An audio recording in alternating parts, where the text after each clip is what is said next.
Jean-Louis, le Grand Prix de Bahreïn s'annonce déjà à très haute tension. Oui, alors, deux raisons. Hein. D'abord, la tension politique. On ne peut pas la négliger. Nous venons de recevoir, à l'heure où nous parlons, les premiers papiers des journalistes britanniques qui ont fait le déplacement là-bas. Ça ne se passe pas très bien. Ça se passe très bien pour le monde de la F1 qui est, je dirais, enfermé dans un hôtel à quelques pas du circuit. Un nouvel hôtel qui a été construit l'an dernier pendant qu'on n'était pas là-bas déjà.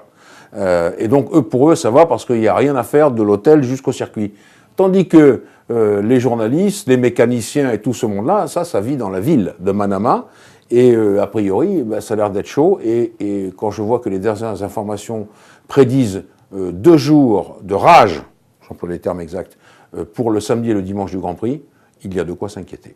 Alors la FIA maintient le Grand Prix. Qu'est-ce que ça peut donner sur la piste, Jean-Louis? Alors sur la piste, eh bien, on va dire que Bahreïn, ça ressemble un petit peu à la Chine et à Shanghai. On voit qu'il y a une longue ligne droite, hein, qui est assez importante elle aussi, avec des virages très artificiels, mais bon, où on a besoin de tenue de route. Cette ligne droite est importante si on se réfère à Rosberg, à Schumacher et naturellement à Mercedes. Mais attention, bien sûr que les Mercedes vont marcher grâce à cette ligne droite, mais attention, le problème des pneus reste entier. Et le problème des pneus, c'est qu'on a vu qu'à Shanghai, il fallait une température assez fraîche. Ça ne sera pas le cas à Bahreïn, où on est quand même dans le désert, et il fait extrêmement chaud. Donc ça peut redistribuer complètement les cartes. Sincèrement, si le Grand Prix a lieu, on ne va pas s'en plaindre, parce que ça nous fait des Grands Prix très animés.